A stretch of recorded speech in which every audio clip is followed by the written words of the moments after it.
Buenos días, mis queridos hermanos. Le ruego a nuestro Dios que nos envíe su Espíritu, que nos capacite para poder entender su verdad, su realidad, su perspectiva. Hoy vamos a tratar el cuarto tema, la enemistad, que está titulado La enemistad de Satanás contra la ley. Vamos a tratar de entender ciertos aspectos con respecto a la enemistad de Satanás contra la ley de Dios, ¿verdad? Vamos a entrar en la reflexión y vamos a ver qué es lo que nuestro Dios trata de hacernos entender, ¿verdad?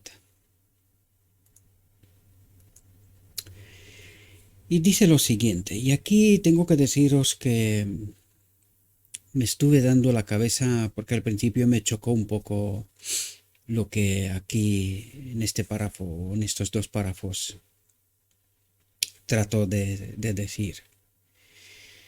Y luego me di cuenta, porque precisamente yo vengo de esta iglesia, ¿verdad? Aquí dice: desperté de mi sueño anoche con una gran carga sobre mi mente. Estaba dando un mensaje a nuestros hermanos y hermanas y era un mensaje de amonestación e instrucción. Un mensaje de amonestación e instrucción. Dice, acerca de la obra de algunos que sostienen teorías erróneas en cuanto a la recepción del Espíritu Santo y la forma en que éste actúa mediante instrumentos humanos. Y al principio me espanté un poco porque digo, ¿qué relación tiene esto con los 144.000, con la última generación, verdad? Pero claro, luego me di cuenta que los 144.000 son de todas partes, de muchas iglesias, ¿verdad? Gente que literalmente han tratado de estudiar la palabra y de entender por sí mismos, ¿no? Y ahí me di cuenta. Me di cuenta porque yo vengo de la iglesia pentecostal, ya os lo dije en unas cuantas ocasiones, ¿verdad? Y allí hay una forma de recibir el Espíritu Santo y algunas formas de manifestación del Espíritu Santo, que es la obra del enemigo de tratar de engañarnos. Y al principio, porque el siguiente párrafo dice, se me indicó que presentaría entre nosotros otra vez en los días finales del mensaje, es decir, justo en estos momentos, o sea, al final del tiempo, un fanatismo similar al que tuvimos que afrontar después de que pasó el tiempo en 1844 y que debemos hacer frente a este mal tan decididamente ahora como lo hicimos antaños. Y claro, cuando nosotros una y otra vez estamos hablando del Espíritu Santo de Cristo mismo, del Espíritu de Cristo, pues claro, seguramente que habrá algunos que entenderán muy mal esto, como pasó en la primera generación, ¿verdad? Con el mesmerismo, ¿verdad? Hace referencia a esto. Pero hay iglesias hoy que entienden muy mal la obra del Espíritu Santo y la manifestación del Espíritu Santo en la vida del cristiano, ¿verdad? Y ahí, detrás de todas estas reflexiones, deberíamos de entender cómo se manifiesta. Hoy también la reflexión nos explicará precisamente también este asunto.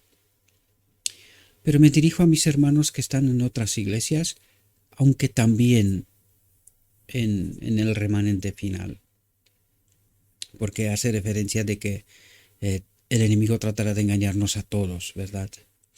Debemos de tener cuidado cuál es el espíritu que recibimos, que pedimos, y cuidado que el enemigo está tratando de falsificar, ¿verdad? La obra de Cristo y su espíritu, ¿verdad? La manifestación de Dios. Esto podemos verlo porque ayer en un estudio bíblico que tengo con una persona, ¿verdad? De nuestro grupo de Telegram, me refiero, eh, estábamos tratando de entender la profecía de Daniel y le dije, digo, nunca nos hemos parado a pensar de quién es el rostro de esa estatua, ¿verdad? de quién es ese rostro. Y Daniel dice que tiene un rostro espantoso, ¿verdad? Pues nosotros no entendimos que la historia de la humanidad está construida sobre el gobierno de Satanás. Yo sé que esto es duro de comprender, pero esta es la profunda realidad, porque la estatua la deriva una piedra que representa a Cristo y que va a derrumbar este gobierno, ¿verdad? Y en realidad está hablando de toda la historia de la humanidad. Es decir, el rostro de esa estatua es el rostro de Satanás. Y que en el imperio, en el gobierno de Satanás durante toda la historia, resultan los 4 imperios, ¿verdad? Que nos trata de relatar a través de la estatua, ¿verdad? Que están bajo el gobierno del enemigo de Dios. Por lo tanto, él ha tratado de todos los tipos y de todas las maneras engañarnos continuamente. Siempre hemos estado bajo su gobierno y solamente habrá un remanente al final del tiempo, pero a lo largo de la historia solamente aquellos que literalmente han entregado su vida por completo, han confiado por completo en Cristo. Vais a ver porque la reflexión tratará de explicarnos lo que tratamos de explicar en realidad en muchas ocasiones, ¿no? Cómo adherimos realmente a este gobierno del enemigo de Dios, porque no hace falta hacer una declaración de que no, yo confío en el enemigo. No. El engaño es mucho más sutil y lo entenderemos, ¿verdad?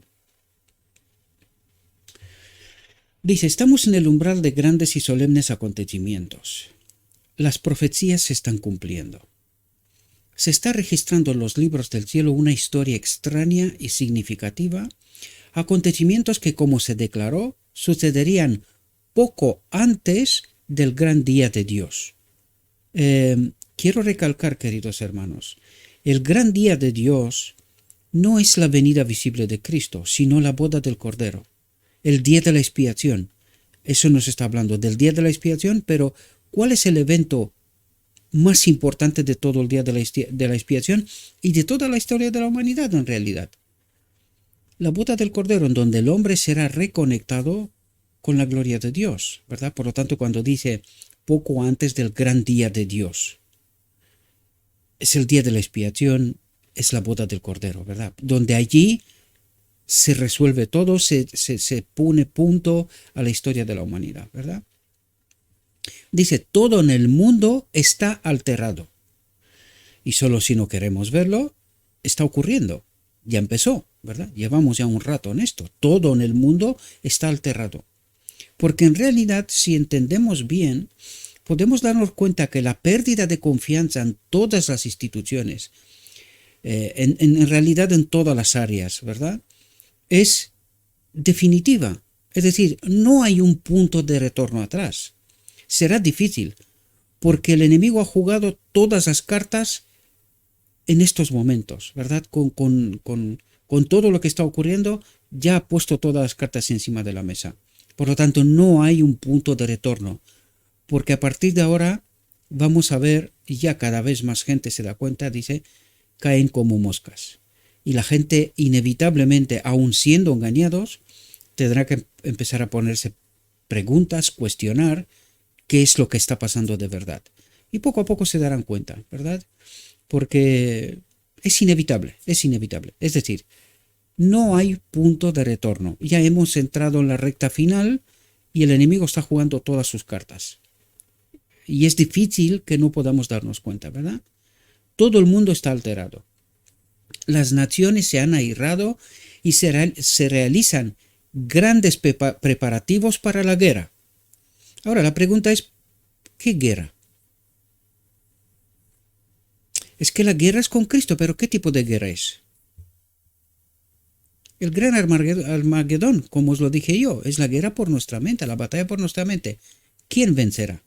Porque enseguida vais a ver que nos hablará de una guerra en el cielo y necesitamos entender qué tipo de guerra es, de qué se trataba y cuál es esta guerra aquí también, porque no es una guerra, aunque hay rumores de guerra y todo lo que queramos, ¿verdad?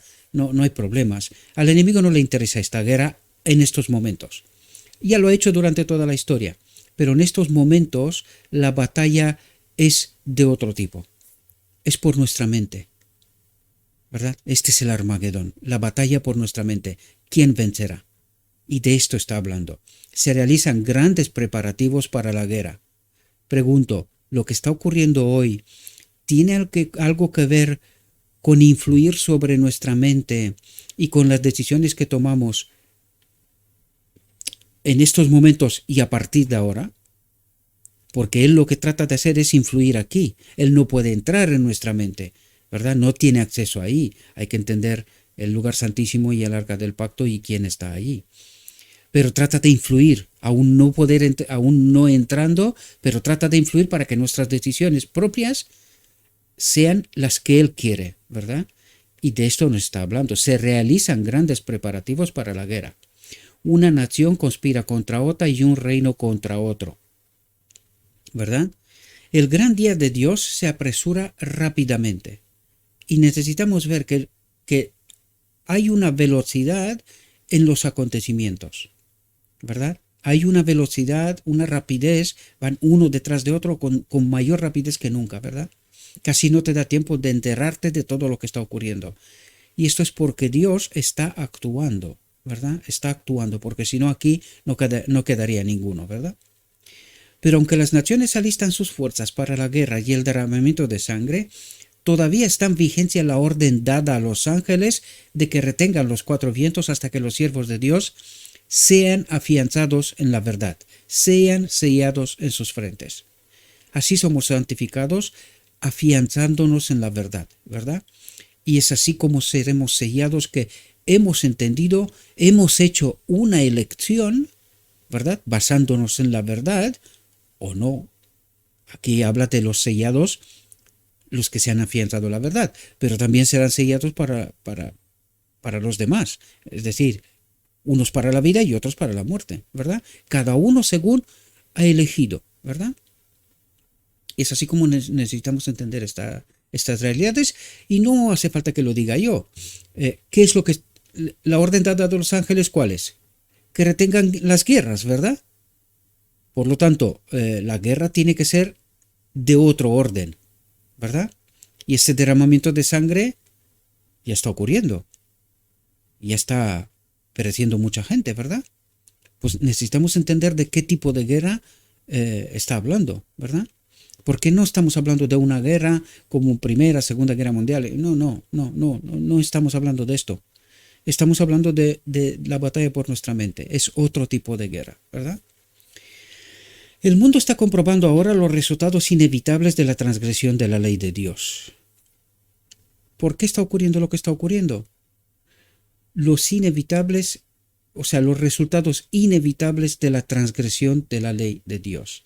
Habiendo completado su obra creadora, el Señor descansó el séptimo día y lo santificó como el día de su reposo. Y fijaos dónde apunta cuando habla de la ley, lo asienta sobre el séptimo día, sobre el sábado, ¿verdad? De la creación. Y dice, se ha completado la transgresión con quitar ese día de por medio. Es decir, este era el pacto de confianza entre hombre y Dios el hombre, ¿verdad? Y espero que os podáis dar cuenta de lo que nos está hablando y cuál es el sustento, el fundamento de toda la ley de Dios. Está en este pacto de confianza, ¿verdad? Que transgredió Adán, desconfió de Dios, en realidad. Habiendo completado su obra creadora, el Señor descansó el séptimo día y lo santificó como el día de su reposo, apartándolo como el día que el hombre debía dedicar para el culto divino. Y aquí me voy a parar un momento. Mis queridos hermanos, necesitamos darnos cuenta, y lo digo para todos los cristianos, ¿verdad? Porque para mí, fue la clave de que dejé de ser pentecostal y empecé a buscar la verdad. Y la encontré en el adventismo, ¿verdad? No creo que es archiconocido y no tengo nada que esconder en esto, ¿verdad?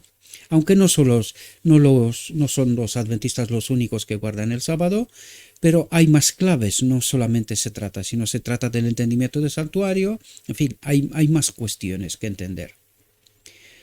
Pero esta fue la clave que a mí me cambió del guardar el domingo, que guarda la iglesia pentecostal, ¿verdad? Y volver al sábado. La gran pregunta aquí es, si nosotros adoramos En otro día, que no es el día establecido, el Señor descansó el séptimo día y lo santificó como el día de su reposo, apartándonos como el día que el hombre debía dedicar para el culto divino, el séptimo día. Yo creo que para todo hombre honesto, sincero, que quiere entender cuál es este séptimo día, se va a dar cuenta que estamos hablando del sábado. El sábado es el séptimo día, ¿verdad? Pero el enemigo ha hecho un cambio y esto es la cima de la transgresión. Es decir, por eso vemos que la última prueba es cuando viene la ley dominical y qué es lo que obedeceremos. Todavía no es una prueba porque todavía no se ha decretado esto como un día que se tiene que obedecer sí o sí. Pero estamos en ello. Pronto ocurrirá. Y ahí es cuando elegiremos a quién adoramos. Porque a través de este día de descanso estamos confiando en Dios, descansando en Dios, en su día, el sábado, o descansando en el enemigo, confiando en el enemigo, en su día, que es el domingo. Si nosotros adoramos el domingo, ¿estamos adorando a Dios? Estoy diciendo esto porque es un punto clave para poder entender. Cuando adoramos el domingo, ¿estamos adorando a Dios? ¿O estamos adorando a otro ser? Quiero ser todo lo suave que puedo porque os amo, mis queridos, y necesitamos entender. Estamos al final de la historia, necesitamos entender la verdad. Y puede ser que vamos tratando de decir suavemente ciertas cosas, pero ha llegado el momento de ser, como lo dijo al principio, tenemos que ser decididamente claros, concisos, para que todo el mundo con conocimiento pueda tomar sus decisiones. Si estamos adorando un domingo, ¿estamos adorando al Dios?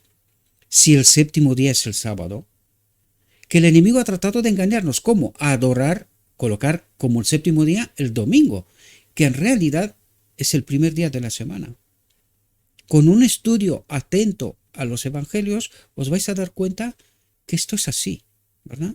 Y luego, tratad de comprobar cuál es el séptimo día de la creación. Todavía en Wikipedia lo podéis encontrar. En fin, leed el conflicto de los siglos, también allí se explica bastante bien en el libro El conflicto de los siglos. Podéis entender esta profunda realidad. Pero vuelvo a preguntar, si nosotros adoramos en un otro día, que no es el día que Dios estableció para adoración desde la creación, ¿a quién adoramos? Debemos estar muy atentos porque hay muchas teorías y hay muchas formas, hay muchas teorías hoy en día, ¿verdad? Y mucha gente puede estar engañada, ¿verdad? Y trato de ser todo lo suave que pueda. No quiero herir a nadie, sino que simplemente trato de presentar la verdad. Luego cada uno tiene que tomar su decisión. Probablemente que mucha gente no estará de acuerdo. Entiendo perfectamente. El enemigo nos ha educado bajo su gobierno, nos ha educado paulatinamente, poquito a poquito, de tal manera que hoy al final del tiempo demos por hecho que ciertas cosas establecidas desde hace algunos cientos de años incluso o miles, nos parezca que es la verdad. Pero es el gran engaño maestro del enemigo, ¿verdad? De tal manera que sutilmente tomemos malas decisiones y no podemos ser salvos, ¿verdad? Dice, pero actualmente por regla general, el mundo desdeña por completo la ley de Jehová. Se ha instituido otro día en lugar del día de reposo de Dios. Y es precisamente lo que estamos ahora. Las grandes iglesias, incluso las protestantes, guardan el domingo. Pero es que el domingo no es el día establecido por Dios en la creación. No es el séptimo día.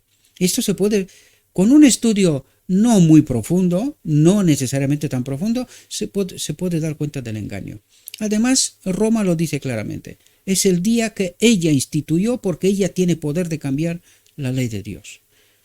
¿Verdad? En fin, con un estudio serio se puede averiguar esto fácilmente, ¿verdad? Dice, el instrumento humano ha opuesto su conducta y su voluntad a las enseñanzas positivas de la palabra y el mundo está sumergido en rebelión y pecado. Y esta es la profunda realidad. Por eso al final del tiempo Dios se ve obligado a terminar con un pequeño remanente. ¿Por qué? Porque el mundo está sumergido en rebelión y pecado. ¿Y cómo se alcanza este punto final? Con la ley dominical, en donde el enemigo tratará de hacer que todo el mundo obedezca su ley. Y solamente habrá un pequeño remanente que realmente permanecerá en lo escrito está, guardando el séptimo día de la creación, ¿verdad? Que es el sábado.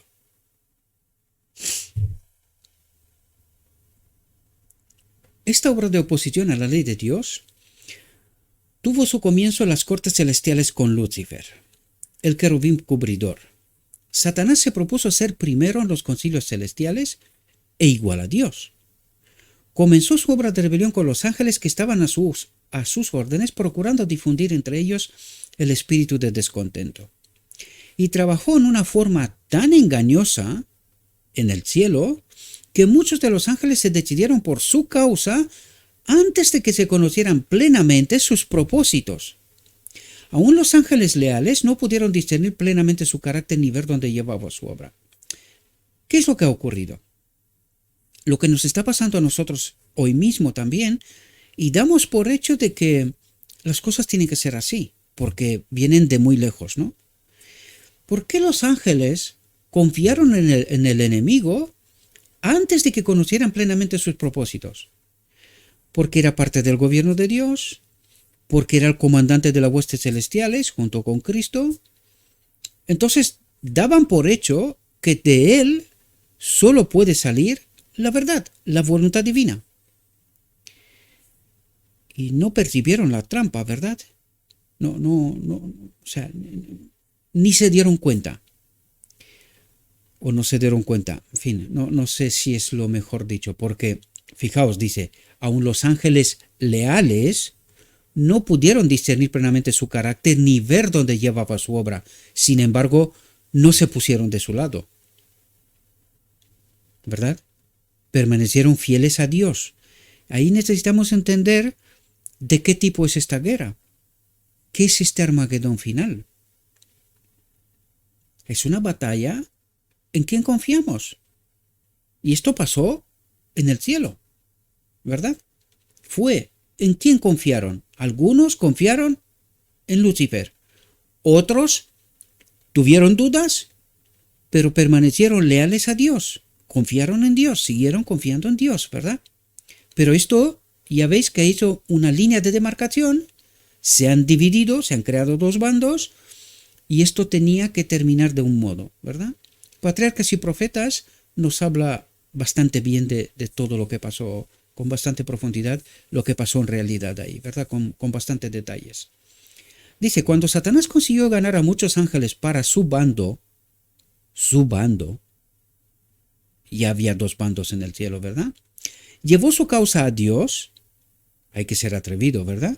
Pretendiendo que era el deseo de los ángeles que él ocupara el puesto que tenía Cristo.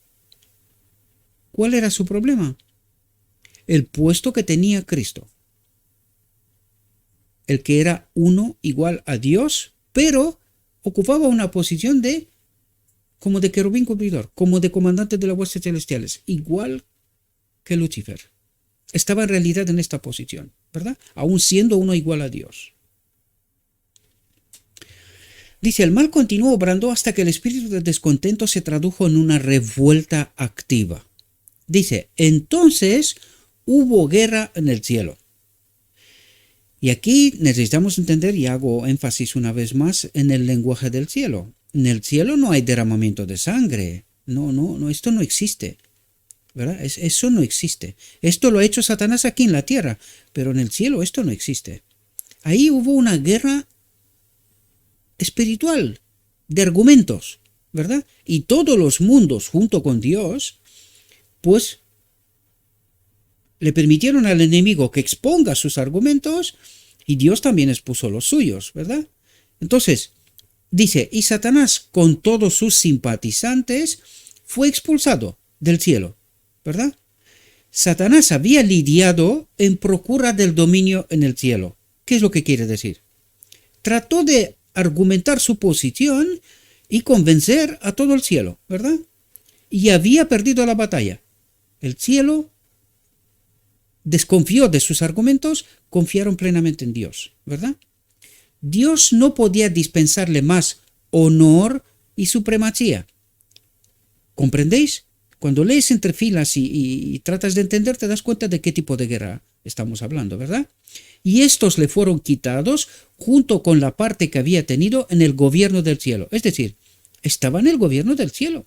Era el tercero en posición. Estaba el Padre, estaba Cristo y estaba Lucifer, el tercero en orden.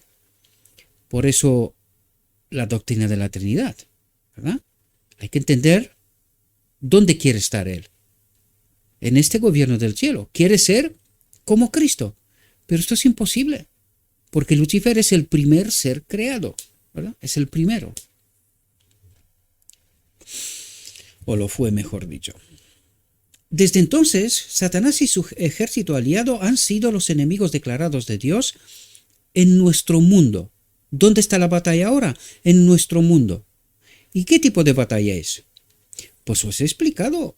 Trata de convencernos de sus argumentos. Y terminará con ley dominical y a quién obedeceremos. Esto hará una línea divisoria claramente entre los que obedecen a Dios, que guardan el sábado, el séptimo día de la creación, los que obedecen al enemigo, guardando el domingo, el primer día de la semana, instituido por Roma, y a través de Roma, ¿quién es? El enemigo. Y con eso no estoy diciendo que todos los creyentes católicos son del enemigo ni confían en el enemigo, no estoy diciendo esto. Una cosa es la institución, esto le pasa al remanente final, otra cosa es la iglesia y otra cosa es lo que Dios ve como iglesia, ¿verdad? Una cosa es la institución, otra cosa son los creyentes. Esto es distinto. Si no hemos entendido esto, debemos de estudiar con mayor atención el Evangelio, ¿verdad? Y no estamos hablando de personas, estamos hablando de instituciones, ¿verdad? De hecho, hoy en día muchos católicos están bastante descontentos con lo que Roma institución está haciendo, ¿verdad? No están muy de acuerdo. Dice, desde entonces Satanás y su ejército aliado han sido los enemigos declarados de Dios en nuestro mundo. Y han luchado siempre contra la causa de la verdad y la justicia, contra la causa de la verdad sobre el Evangelio. ¿Y qué es la justicia de Dios? ¿Dónde habita Dios? Su espíritu en nosotros. Por lo tanto, ha luchado contra la Biblia, la verdad, y contra el espíritu de Dios, tratando de contaminar todo esto, y es por ahí donde empezó. Recuerden que estaba hablando de la manifestación del espíritu y cómo entienden algunos, ¿verdad?, que se manifiesta. Pues está tratando de copiar y pervertir lo que Dios ha hecho, ¿verdad? La creación de Dios. Satanás ha continuado presentando a los hombres, así como lo hizo a los ángeles, sus falsas descripciones de Cristo y de Dios.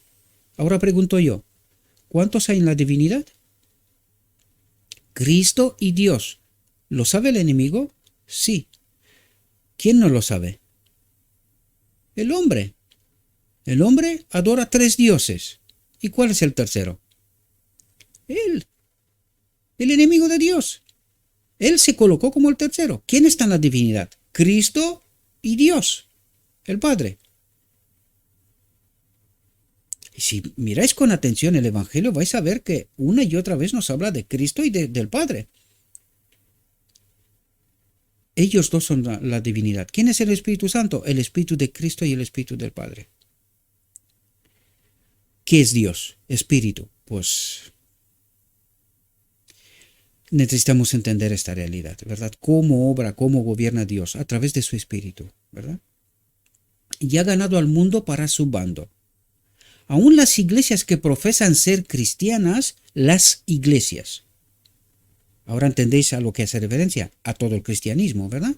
Aún las iglesias que profesan ser cristianas se han puesto del lado del primer gran apóstata. ¿Cómo? Aceptando como día de adoración otro día que el que estableció Dios en la creación. Es decir, una oposición clara y declarada, ¿verdad? Satanás se describe a sí mismo como el príncipe del reino de este mundo y en ese carácter se aproximó a Cristo en la última de sus 3 grandes tentaciones en el desierto.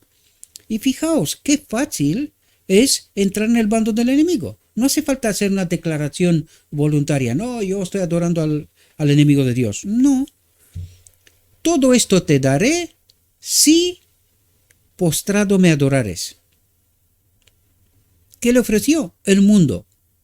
¿Por qué nos dice Dios una y otra vez que todos aquellos que aman al mundo están en enemistad con Dios? Porque cuando aceptamos el mundo, ¿a quién adoramos? Aquí nos lo dice, nos revela al principio. Todo esto te daré, ¿qué? El mundo, si postrado me adorares. Y cuando nosotros elegimos el mundo, ¿qué es lo que estamos haciendo? Adoramos al enemigo, porque este mundo es de él, ¿verdad? Le dijo al Salvador, señalando los reinos de este mundo que Satanás había hecho pasar delante de Jesús. Aquí hay un tipo antitipo con la estatua, ¿verdad? De Daniel. Señalando los reinos de este mundo que estaban bajo el gobierno ¿de quién? De él. ¿Entendéis lo que está diciendo? Todos los gobiernos, toda la historia de la humanidad está bajo su gobierno. Y esto le ofreció a Cristo si le adora a él, ¿verdad? Y cuando nosotros elegimos el mundo, ¿a quién adoramos en realidad? Al enemigo. Y esto es lo que Dios trata de explicarnos. Que cuando elegimos el mundo, estamos adorando al enemigo. Por lo tanto, estamos en enemistad con Dios, ¿verdad? Y lo vais a entender porque nos lo explicará esto enseguida. Dice, en las cortes celestiales, Cristo había sabido que llegaría el tiempo cuando debería hacer frente al poder de Satanás y debía vencerlo.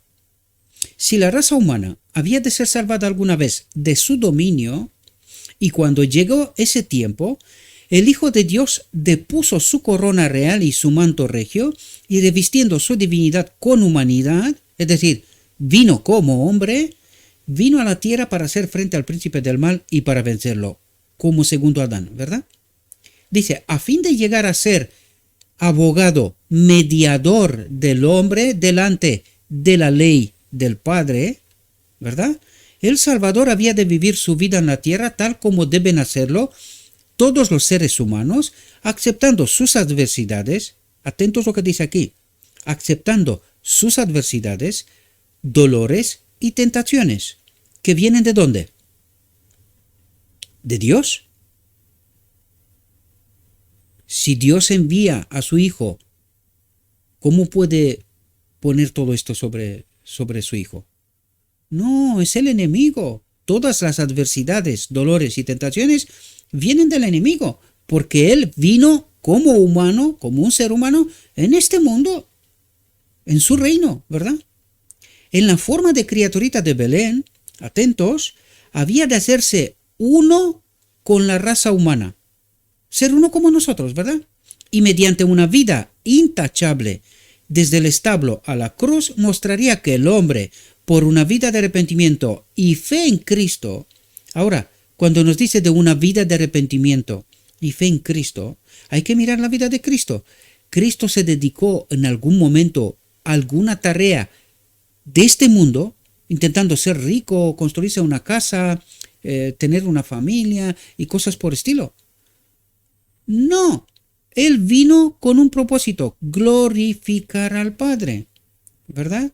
Refutar la acusación del enemigo, ¿verdad? Que la ley de Dios no es buena. Pues Él vino a vivir en este mundo la ley, glorificar al Padre, ¿verdad?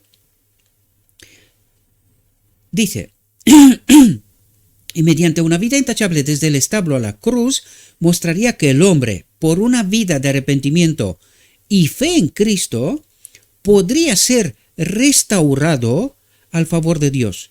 ¿Qué significa el favor de Dios? A la gloria de Dios, al Espíritu de Dios. Podría ser volver a la condición de Adán, ¿verdad? ¿Y esto ocurre cuándo? Al final del día de la expiación en la boda del Cordero. Mientras tanto, tenemos el Espíritu de Cristo, ¿verdad? Dice, proporcionaría al hombre gracia redentora y perdón de pecados. ¿Qué significa perdón de pecados? Cuando nos perdona, Dios nos restaura, ¿verdad? Si me ha perdonado, me vuelve a colocar en la posición que tenía, ¿verdad? Por lo tanto, proporcionará al hombre gracia redentora, sustituto, y perdón de pecados, garantía su espíritu en nosotros de libertad, de eternidad, de vida eterna, ¿verdad? Si los hombres retornaban a su lealtad, Si los hombres retornaban a su lealtad, atento porque aquí hay claves, y no desobedecían más, recibirían el perdón, recibirían el Espíritu. ¿Comprendéis qué significa perdón? Recibir es restauración, ¿verdad? Transformación, restauración, recibir el Espíritu. Si me perdona, me tiene que restaurar, ¿no? Lógico. Es absolutamente lógico. Lo único que no entendimos exactamente porque no pensamos en los términos de cómo Dios se expresa, ¿verdad? Fijaos, porque aquí está repleto de claves. Está tratando de explicarnos cómo podemos vivir en conformidad con el carácter de Dios, con la ley, ¿verdad? Dice, en la debilidad humana, Cristo había de hacer frente a las tentaciones que presentaba un ser dotado de las facultades más elevadas que Dios haya conferido a la familia angélica.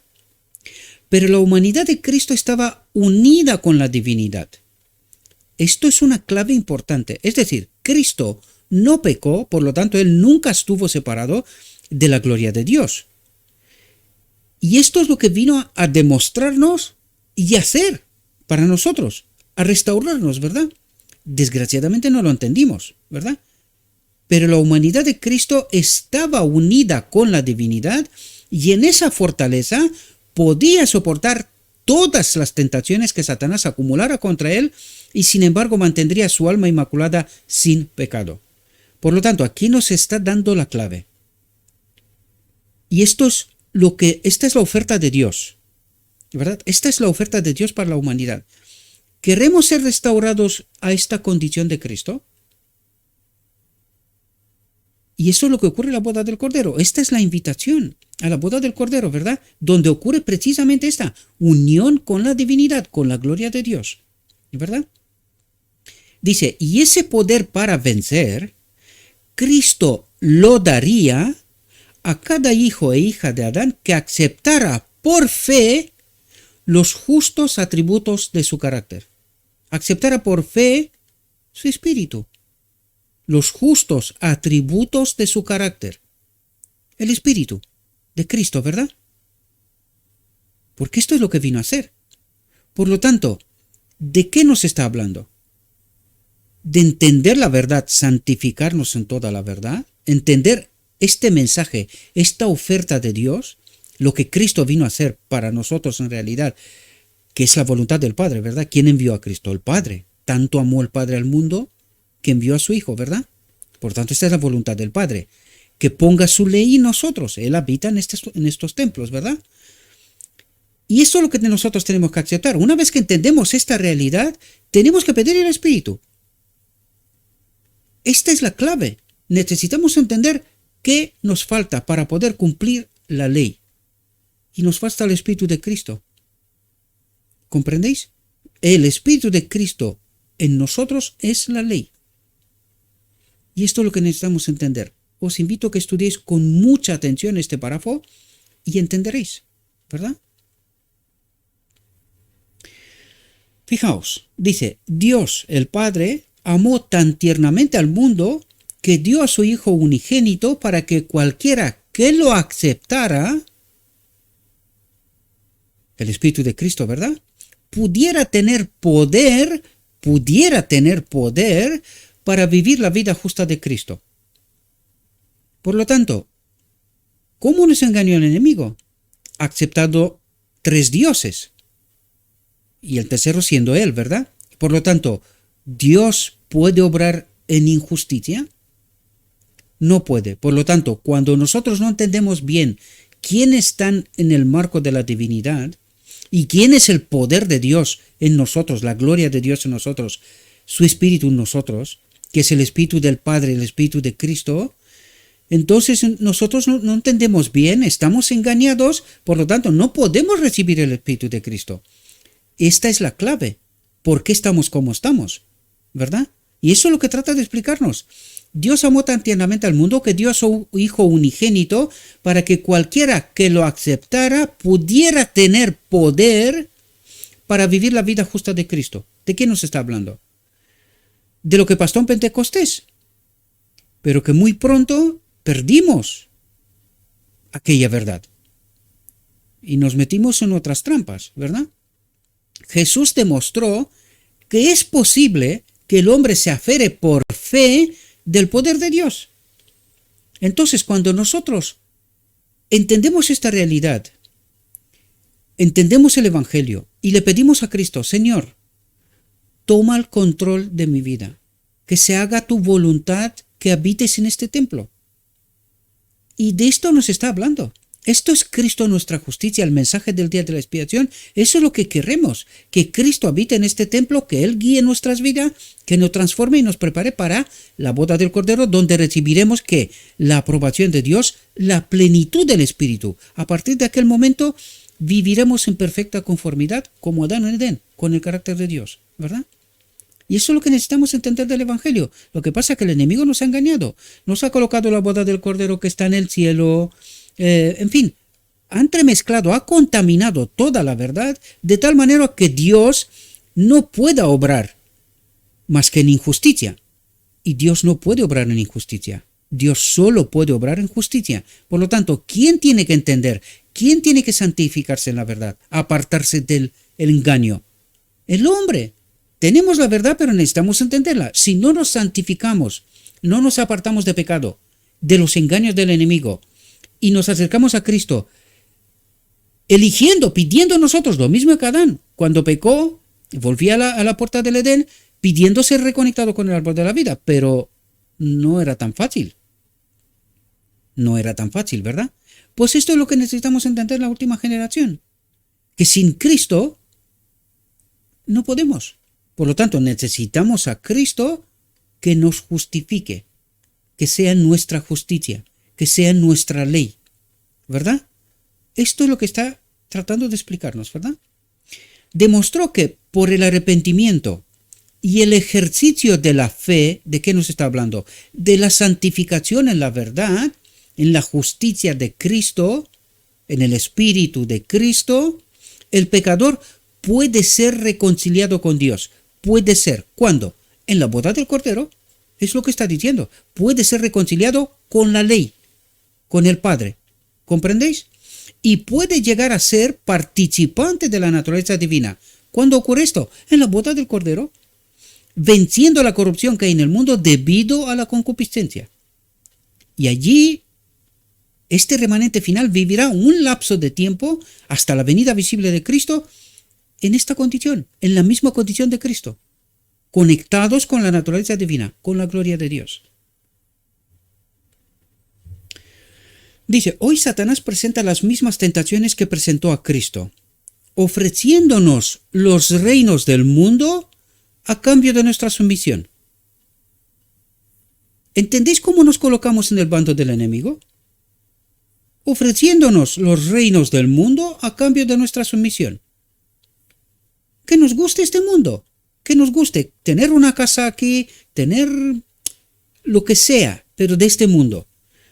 Y es así como nosotros adoramos al enemigo, es decir, el enemigo se presenta ante Dios y dice, oye, ¿les gusta este mundo? Por lo tanto, tú quieto, Yo te estoy demostrando que este mundo es viable, porque mira, a ellos les gusta este mundo. Te lo estoy demostrando. Pues aquí nos tienes que dejar en paz. Eso es lo que trata de decir. Y esto es lo que la última generación necesita entender, esta realidad. Por eso nos dice que al final del tiempo, que creo que estamos en este tiempo, nosotros vamos a quitar propiedades, casas, o sea, vamos a quitarlo todo. ¿Por qué? Porque esto nos arrastra para atrás, ¿verdad? Esto sería la demostración de que este mundo nos gusta. Y por eso dice que aquellos venden sus propiedades y junto con el remanente proclama la verdad en cuatro vientos para que se termine la obra, ¿verdad? ¿Cuál verdad? Esta verdad. Por lo tanto, se quitan de encima los argumentos del enemigo. Que eso es lo que vendrá a explicarnos a partir de aquí, ¿verdad? Por lo tanto, los creyentes dejarán todas las propiedades, dejarán todo lo que tienen sobre este mundo, ¿verdad?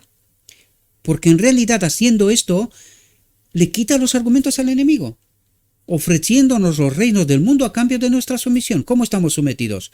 Porque tenemos cosas de este mundo. Y cuando tenemos cosas de este mundo, ¿Nos gusta o no nos gusta este mundo? Pues nos gusta este mundo, por eso nos agarramos a las cosas de este mundo, ¿verdad? ¿Y qué dice el enemigo ante Dios? ¿Le gusta este mundo, ves? ¿Le gusta? Te he dicho que yo puedo crear un mundo sin que tú estés presente. Espero que podáis ligar todas, o sea, atar todas esas conexiones, mis queridos hermanos. No me importa las propiedades ni lo que nadie tiene, no me importa eso. Pero mientras estamos agarrados a este mundo, le estamos dando argumentos al enemigo. En realidad estamos sometidos a él. Y ya os lo digo, no hace falta una declaración clara que no, que yo estoy adorando al enemigo. No, no. Simplemente nos tiene que gustar este mundo y estar agarrados a las cosas de este mundo. Y cuando estamos agarrados a las cosas de este mundo, estamos sometidos a él. Y él todavía presenta estos argumentos diciendo, le gusta este mundo. ¿Lo ves? Déjanos en paz. ¿Comprendéis? Espero que podáis comprender lo que os trato de explicar, ¿verdad? Dice, atentos, dice, pero no tienen poder las tentaciones de Satanás sobre aquel que contempla a Jesús como el autor y consumador de su fe.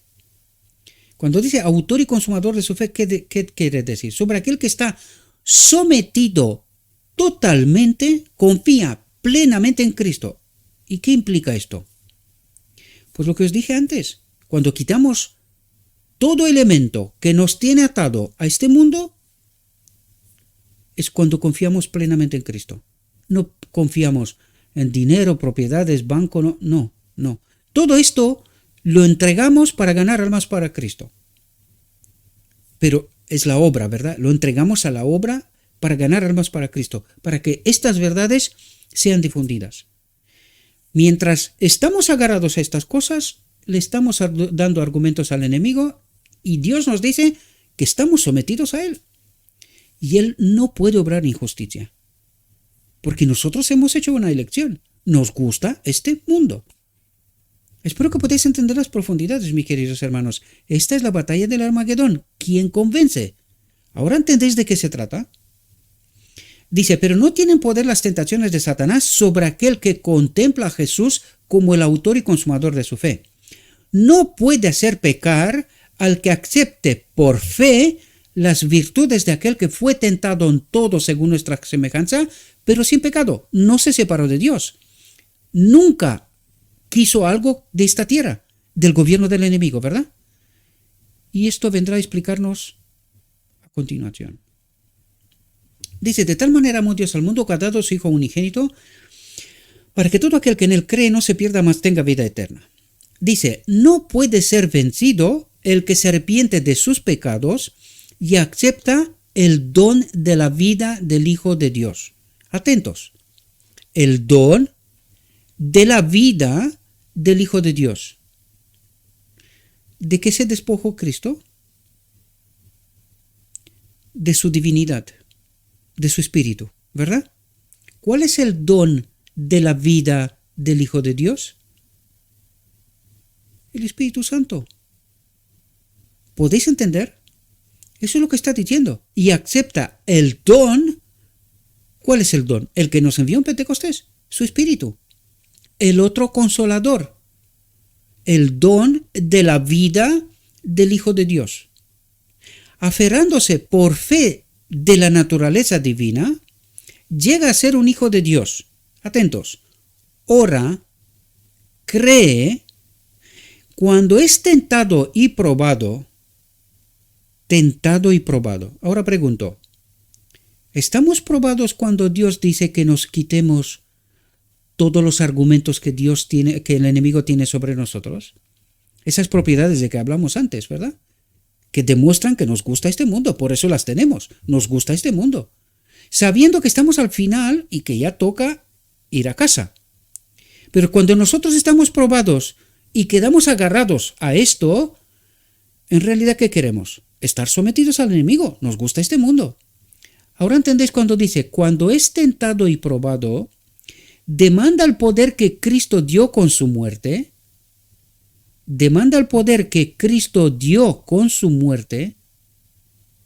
su espíritu. ¿Cuándo? En la encarnación, ¿Entendéis de lo que nos está hablando, queridos? Y vence mediante la gracia de Jesús, mediante el Espíritu de Jesús. ¿Comprendéis de lo que nos está hablando?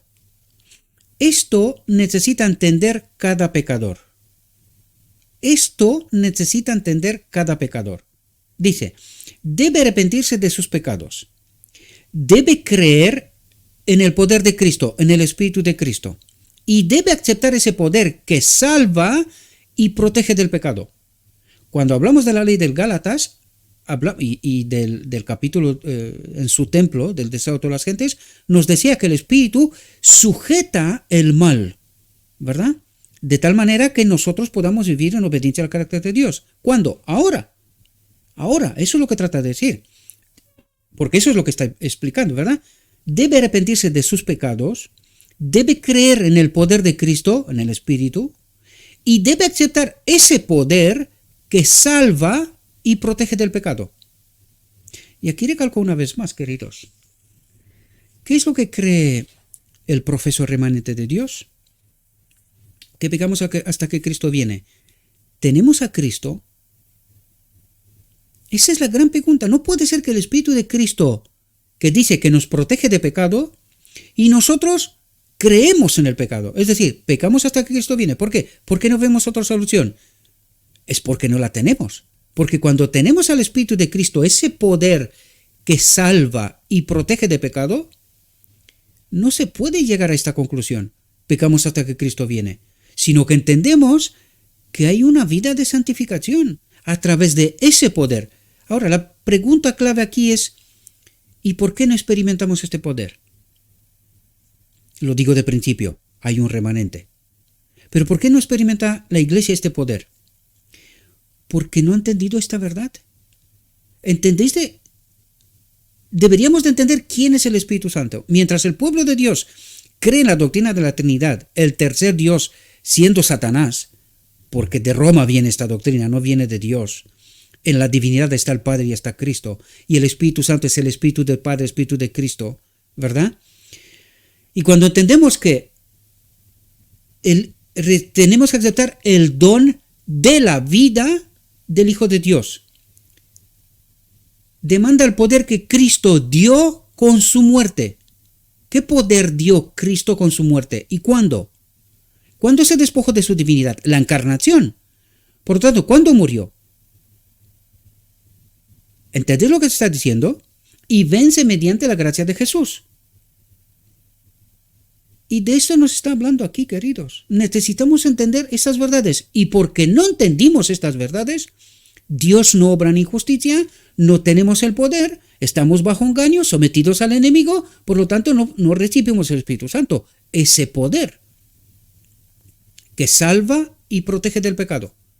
Pero cuando entendemos la verdad y en verdad le pedimos a Dios que actúe en justicia, sabiendo que yo he entendido esta verdad, Él obra en justicia y yo me separo de pecado.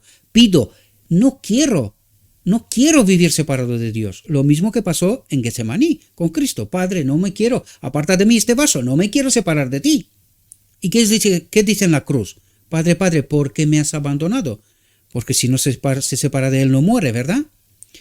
Espero que entendáis todas las profundidades del Evangelio, que no entendimos que el enemigo nos contaminó estas verdades, por eso no experimentamos el poder. Por eso creemos que pecamos hasta que Cristo viene.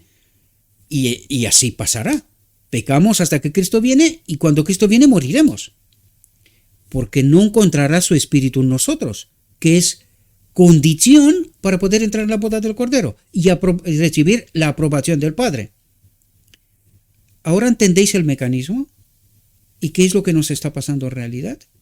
Dice, cuán agradecidos debiéramos estar por la dádiva del ejemplo de Cristo.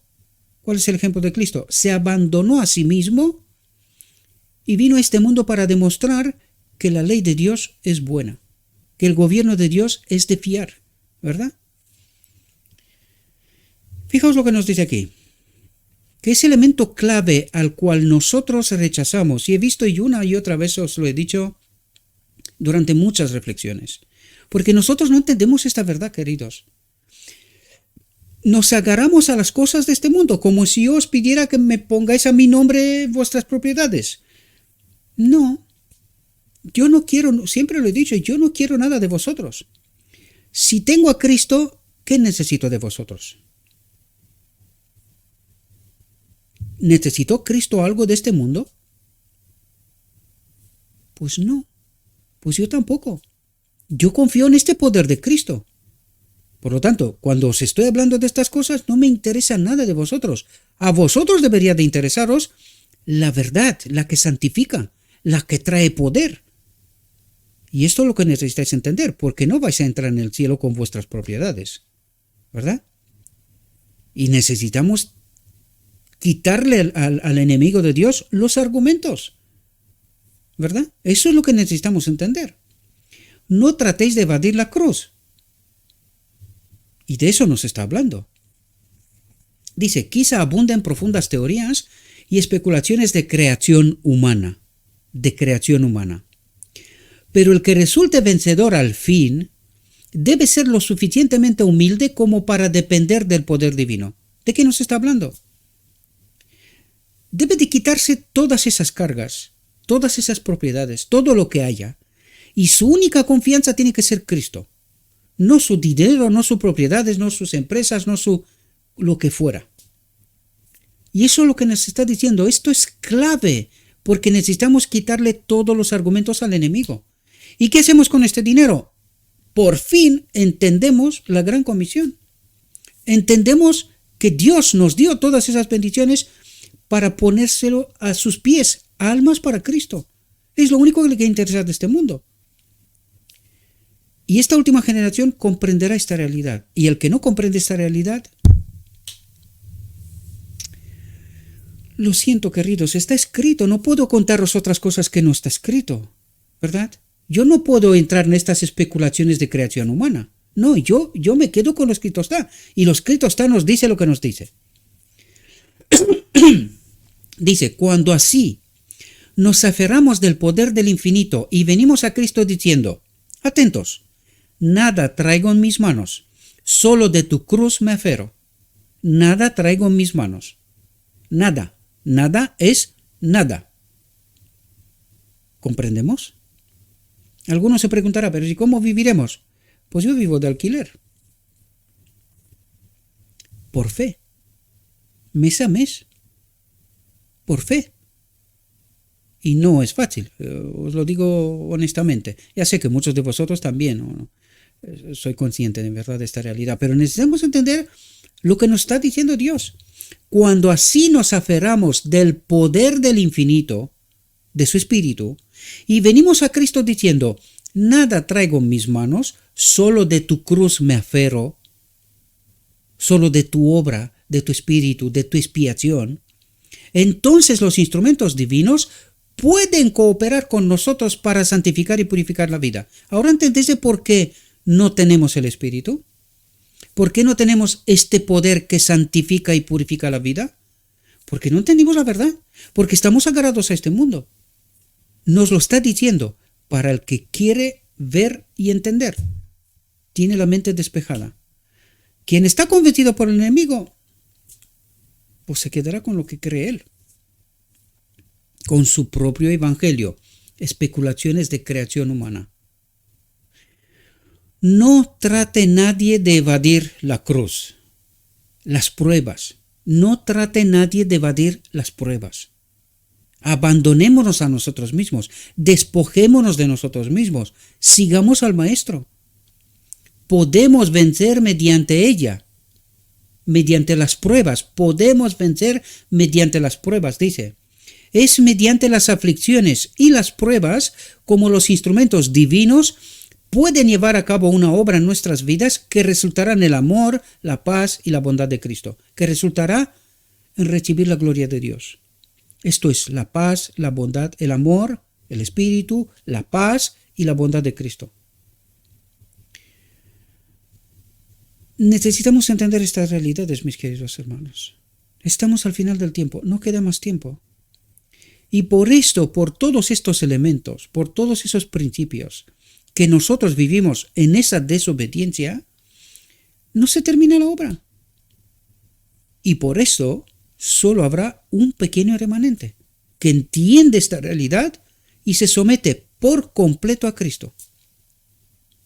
Se abandonan a sí mismos y confían plenamente en Cristo. De otro modo, sometidos al enemigo. Nos lo está diciendo Dios, ¿verdad? No os cuento nada de lo que no está escrito. Fijaos, diariamente ha de realizarse una gran obra en el corazón humano por medio del estudio de la palabra. Santifíquese en la verdad, ¿verdad? Necesitamos aprender la sencillez de la verdadera fe. Esto dará sus frutos. Procuremos lograr decididos progresos en la comprensión espiritual. Hagamos de la preciosa palabra nuestro consejero.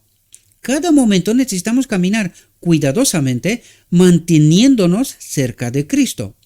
Se necesitan en la vida el Espíritu y la gracia de Cristo y la fe que obra por el amor y purifica el alma. Y aquí nos está explicando realmente este proceso de estar abandonados a nosotros mismos, confiar plenamente en el poder de Cristo, que Él nos santifica, nos purifica. ¿Cómo?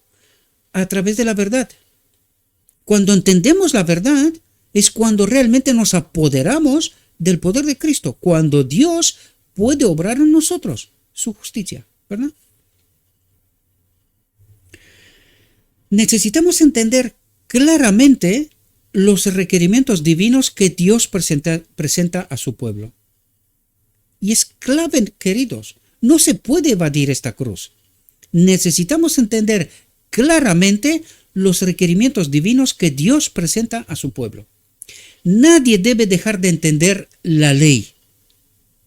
Nadie debe dejar de entender la ley, que es el trasunto del carácter de Dios. Es la voluntad de Dios para con nosotros. Y necesitamos entender que nosotros no podemos estar en conformidad si Cristo, su poder, no habita aquí en este templo. Por eso nos dice, necesitamos entender la ley. Las palabras escritas por el dedo de Dios en tablas de piedra revelan tan perfectamente su voluntad para su pueblo que nadie necesita cometer ningún error.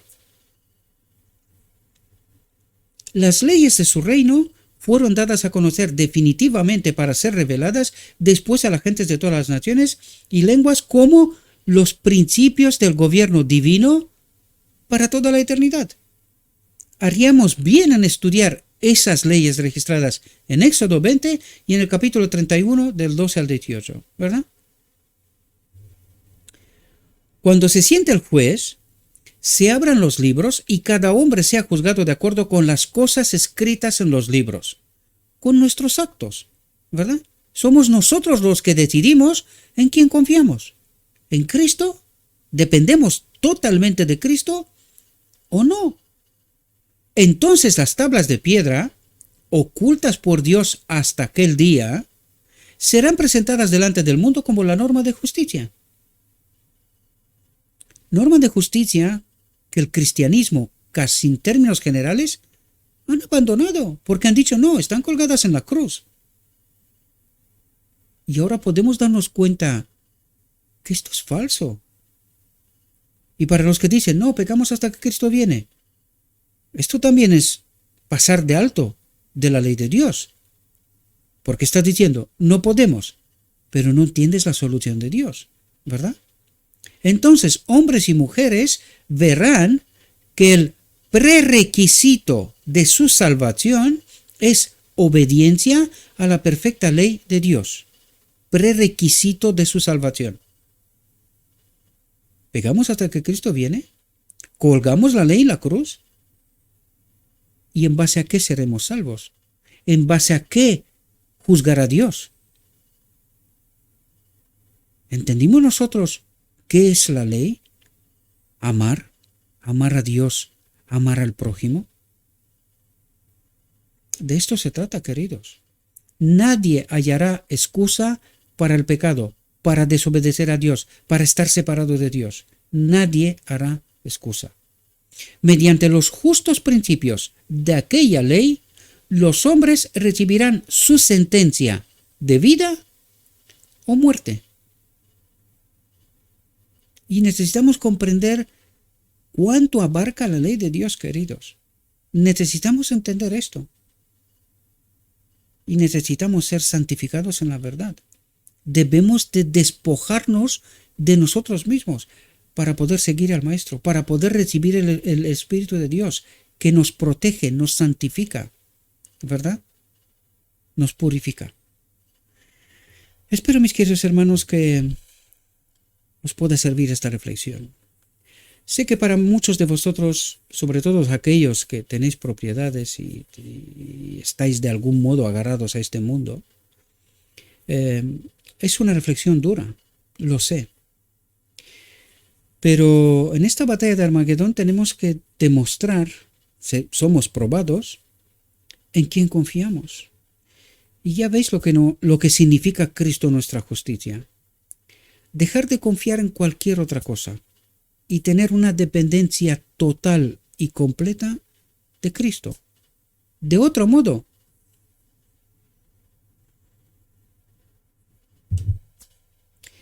Dios hará justicia.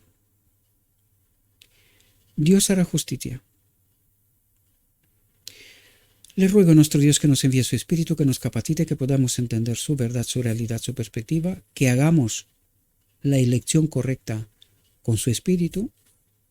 Yo os deseo, mis queridos hermanos, que tengáis un próspero día y en todo lo que os he dicho, lo he dicho en nombre de Cristo Jesús. Amén.